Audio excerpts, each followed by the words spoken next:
Hello guys, welcome back to मुद्रा।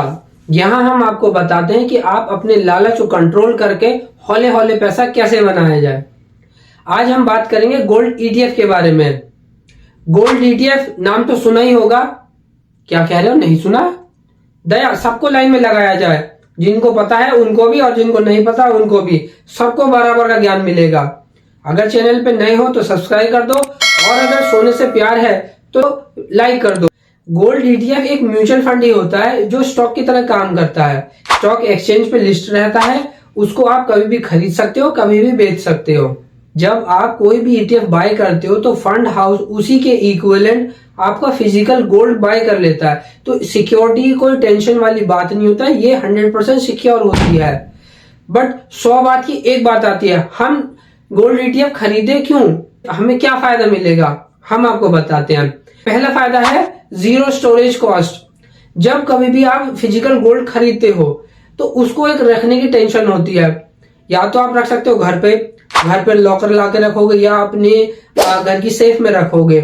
उसमें आपको यही खतरा लगा रहेगा कहीं कोई चोर उसको ले ना जाए। सिक्योरिटी पर्पज से वो बिल्कुल भी सेफ नहीं होता। सेकंड ऑप्शन आता है बैंक लॉकर में। बैंक लॉकर में अगर रखते हो तो उसका एनुअल मेंटेनेंस चार्ज आता है 3000 से 12000, depending upon the size of the locker you choose. इस प्राइस को कोई भी कंसिडर नहीं करता while calculating the return of the physical gold. But gold ETF के केस में ये जीरो हो जाता है, आपको कोई स्टोरेज कॉस्ट देनी नहीं पड़ती है। Second thing is purity. जब भी आप कोई फिजिकल गोल्ड बाय करते हो उसमें आपको 22 कैरेट की गोल्ड ज्वेलरी मिलती है। अगर आप कॉइन बाय कर रहे हो वो बात अलग है, उसमें आपको 24 कैरेट की प्योरिटी मिलेगी। यहाँ पे आपको 99.5% की प्योरिटी मिलती है। 100% खरा सोना मिलता है आपको इधर।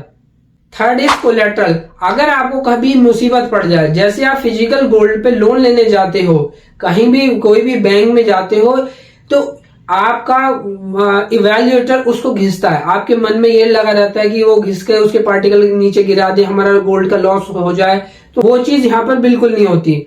ये बाय डिफॉल्ट 99.5% का प्योरिटी होती है, इसको कोई चेक कराने की जरूरत नहीं। उससे ज्यादा ये स्पीडी प्रोसेस होता है। सेम वैल्यू आपको यहाँ पे मिलने वाली है। Fourth is easy entry and exit point.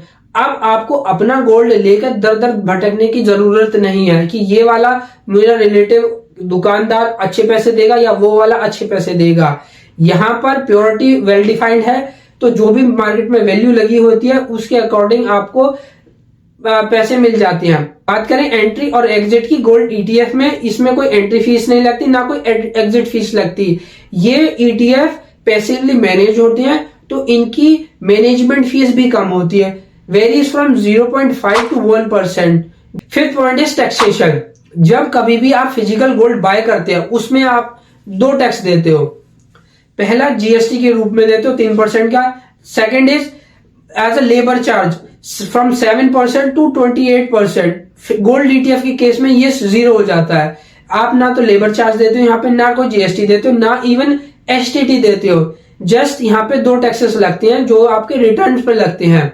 अगर आपने कोई भी गोल्ड ईटीएफ आज बाय करा है, उसे with in 12 month sell out कर दिया, जो भी रिटर्न जनरेट होगा वो आपके टैक्स स्लैब के हिसाब से आपको उस पर टैक्स देना पड़ेगा। अगर आप प्लान कर रहे हो लॉन्ग टर्म के हिसाब से, आपने गोल्ड ईटीएफ आज बाय करा, उसको 1 साल के बाद कभी भी सेल आउट करते हो, उस पर टैक्स लगेगा 12.5% विदाउट इंडेक्सेशन बेनिफिट्स।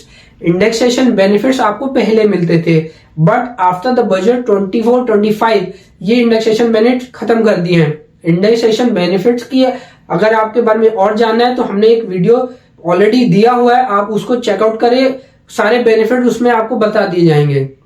अगर आप आज इस वीडियो से कुछ भी सीखे हो तो इसको लाइक करिए और हमारे चैनल को सब्सक्राइब करिए।